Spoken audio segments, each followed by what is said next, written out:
Hello and welcome to this video on how to deploy Faddom in a VMware environment. First of all, I'd just like to say welcome aboard to Faddom, and we look forward to working with you in the future. In order to download Faddom, you put in your activation key that you should have already received by email.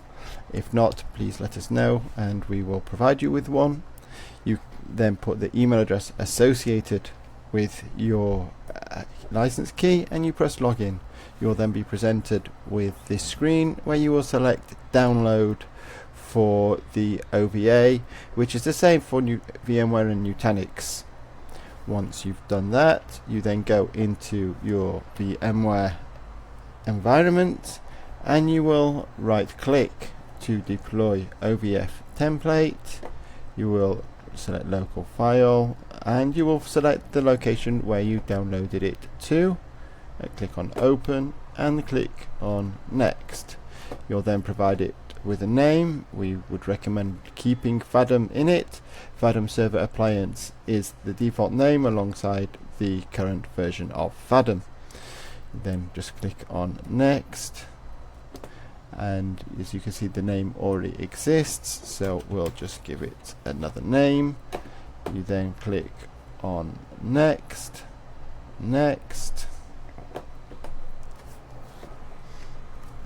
and we just have to wait for this to load. I'm just going to pause this for a few seconds while it loads. Now this has loaded, we can click on next. You accept the Faddom license agreement, click on next, and you select the storage where you want to put the Faddom server.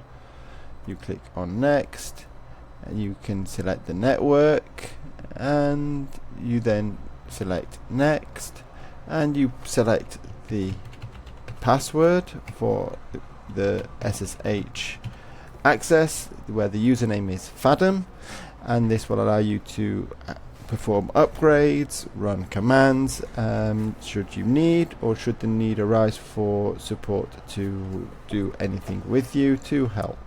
You then provide it with an IP address. We do recommend a static IP address so Faddom will always receive the network traffic.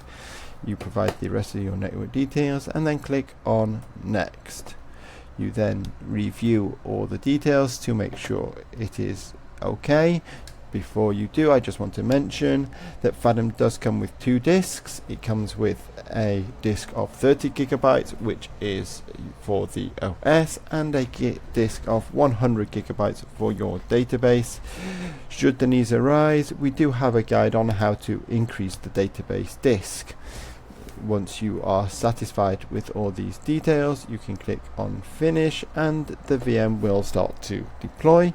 I'm going to pause the video while we wait for it to deploy.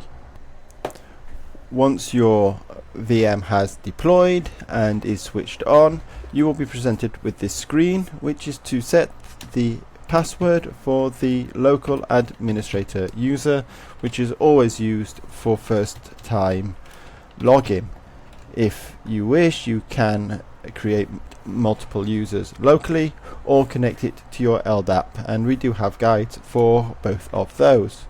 Once you've set it, you then log in and you will be presented with the screen to activate Faddom. In this case, this instance is already activated. If you do have any problems or questions, please do contact support and we will help you with that. And if you have anything else, please do let us know as well by emailing support@faddom.com. Thank you very much for watching and have a good day.